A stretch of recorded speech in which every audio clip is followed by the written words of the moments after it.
chez HP, je suis responsable de la stratégie Big Data en partant d'autonomie et pour la généraliser avec l'ensemble de notre portfolio. Donc aujourd'hui, en fait, c'est la première fois où vraiment on commence à articuler notre stratégie à travers HP sur le Big Data, qui regroupe les différents assets dans lesquels on a investi dans les dernières années, donc en particulier Vertica, Autonomie. Il n'y a pas une définition facile et unique de Big Data, c'est un peu un buzzword aujourd'hui qui est utilisé dans l'industrie. Nous, ce que nous voyons en Big Data, c'est en fait toutes les données qui ne sont pas gérables par les méthodes traditionnelles de gestion des données, qui étaient principalement les bases de données. Donc les bases de données, aujourd'hui, sont dépassées du point de vue technologique pour deux raisons. Une des raisons, c'est la scalability. Ils ne peuvent pas supporter des volumes de données qui sont générés aujourd'hui. Si par exemple on fait du web, Clickstream Analytics, et qu'on veut sauver toutes les interactions de quelqu'un sur des sites web, un site web comme HP par exemple, ça va générer plusieurs pétabytes de données par an. Les bases de données actuelles ne sont pas capables de stocker et d'analyser ces informations d'une façon assez rapide. Donc elles sont dépassées d'un point de vue volume, elles sont aussi dépassées d'un point de vue variété. C'est-à-dire que, comme je disais plus tôt, elles étaient purement optimisées pour des données quantitatives très structurées. Des colonnes. Et aujourd'hui, si on veut faire du texte, si on veut faire de la vidéo, les bases de données ne permettent pas d'exploiter ces données. Donc si on fait de la vidéo, il faut comprendre quel est le contexte de la vidéo, d'enrichir de la metadata, capable d'identifier certains moments qui parlent dans la vidéo, qu'est-ce qu'ils disent, quel est le sujet. Tout ça, ce sont des choses que les bases de données sont incapables de faire. Donc, Hadoop est un file system, donc c'est une méthode pour stocker les données. Il y en a d'autres, c'est pas la seule. Hadoop aujourd'hui est accepté comme une des technologies clés pour stocker le big data, dans la mesure où aussi Hadoop a l'avantage d'utiliser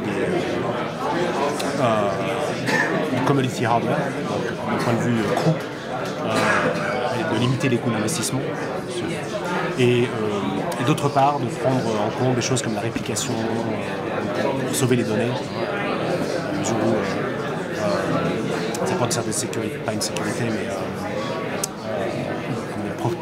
protect du failover. Oui. Ce que Hadoop ne fait pas aujourd'hui, Hadoop c'est un peu comme Linux quelque part.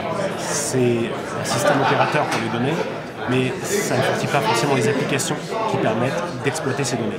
Donc si on veut faire aujourd'hui du sentiment analysis, si on veut exploiter, comprendre les données, les analyser d'une façon très rapide, Hadoop fournit des outils, mais il faut, après beaucoup d'investissements de développement, avec des spécialistes qui comprennent Hadoop, qui comprennent le parallèle computing, pour être capable de développer ces programmes. Vertica ou Autonomie sont des programmes qui ont été développés avec la même architecture de computing que Hadoop, donc on fait du massive parallel processing, qui scale d'une façon linéaire, sur des très grands volumes de data, et qui permettent d'analyser les données qui sont dans Hadoop. Donc on est purement complémentaire de Hadoop en fait.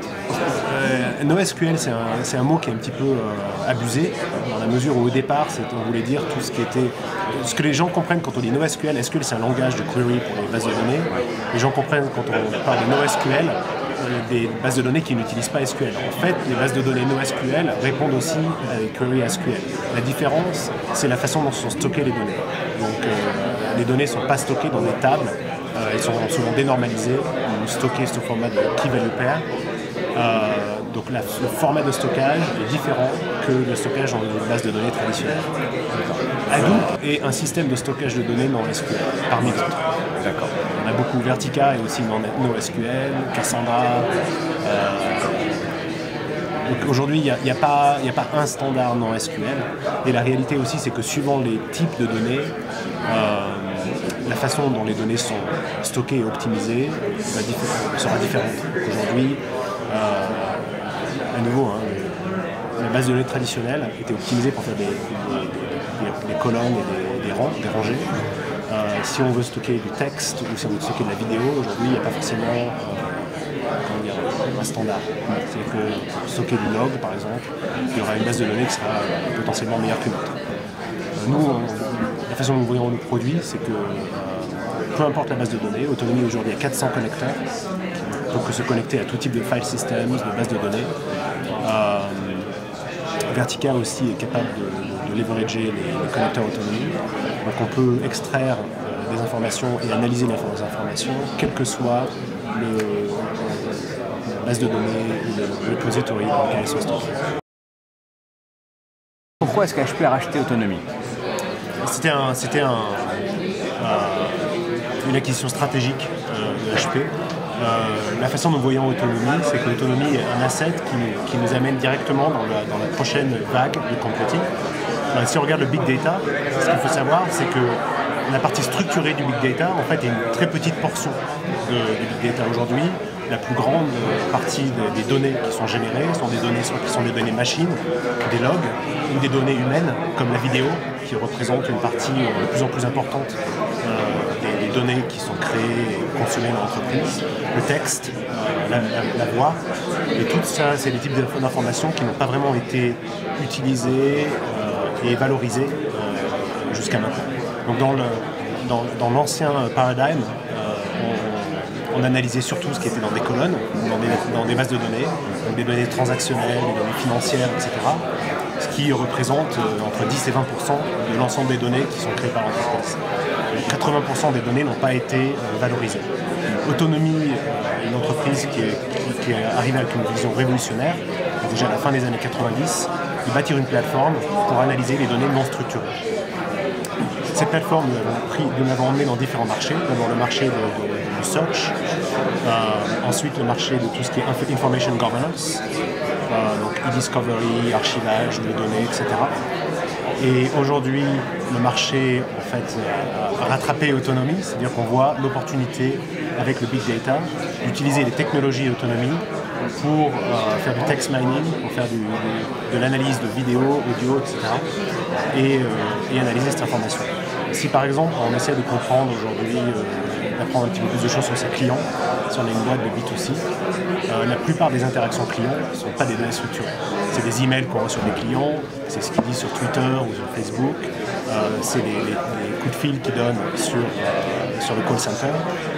Notre vision, c'est d'unifier ces données pour avoir une vision unique dans tous les différents formats pour effectivement éduquer des meilleurs choix, des meilleures décisions. Notre plateforme, c'est une plateforme qui a été créée à l'Université de Cambridge par des gens qui s'intéressent surtout pour faire du text mining et pour comprendre en fait comment extraire du contexte et comment extraire le meaning, donc l'information des informations structurées, non structurées.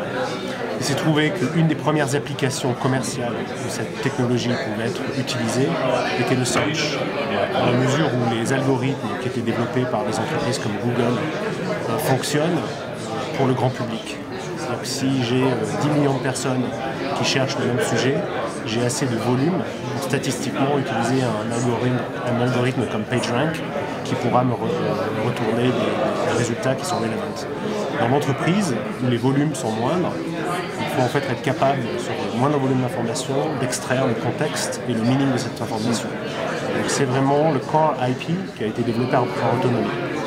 Donc effectivement, dans les années 98 jusqu'à 2003-2004, le marché clé pour cette information, pour cette IP, c'était le search.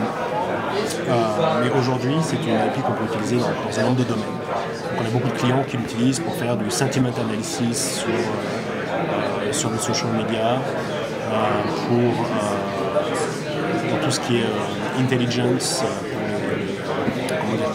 antiterrorisme, etc., pour comprendre, essayer d'identifier des comportements dangereux, toute une pléiade d'applications pour cette technologie qui vont bien au-delà du search.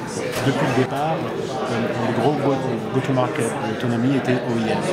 C'est-à-dire qu'au-delà du search, l'idée c'était de vendre les algorithmes qui sont aujourd'hui, Autonomy a 400 OEMs, parmi toutes les grandes boîtes de logiciels que vous connaissez, incluant beaucoup de nos compétiteurs. Donc au-delà du search, notre technologie est déjà consommée par beaucoup de produits logiciels sans forcément que vous le sachiez. Aujourd'hui, si vous utilisez Adobe Acrobat, vous utilisez Autonomy, si vous utilisez IBM FileNet, différents produits d'Oracle, OpenText, etc., ils utilisent tous Autonomy dans leurs produits. La vision, c'est d'analyser 100% de l'information dans tous les formats et de comprendre le sens, le meaning de cette information. Il n'existe pas vraiment de concurrent qui ait cette vision globale. Lucene, par exemple, c'est une solution de search. Search, c'est un des marchés dans lesquels nos technologies sont utilisées, mais dire que Autonomy est une entreprise de search, ce serait vraiment très limitatif par rapport à ce qu'on fait en réalité. Donc il y a beaucoup de concurrents qui sont sur une point solution, Nuance par exemple, pour ce qui est l'analyse de la voix. Mais nous, ce que nous voyons, c'est que nos clients veulent une solution et une plateforme pour analyser toute l'information dans le contexte. Il n'existe pas vraiment d'autres compétiteurs dans le marché avec cette vision et le portfolio complet à travers les différents formats d'information. Les seuls qui s'approcheraient, c'est probablement IBM. Watson. Non. Avec Watson, oui. Et puis bon, IBM a racheté beaucoup d'assets dans ce marché qui sont moins bien intégrés de loin que les assets à nous. Et c'est probablement le seul qui puisse avoir une offre aussi large que la nôtre. La plupart des concurrents ont une chose ou une autre, font un peu de texte, un peu de natural language processing, de la vidéo, de l'audio. Souvent c'est le point solution qu'il faudrait que le client achète de différents vendeurs et intègre ensemble pour arriver au même résultat.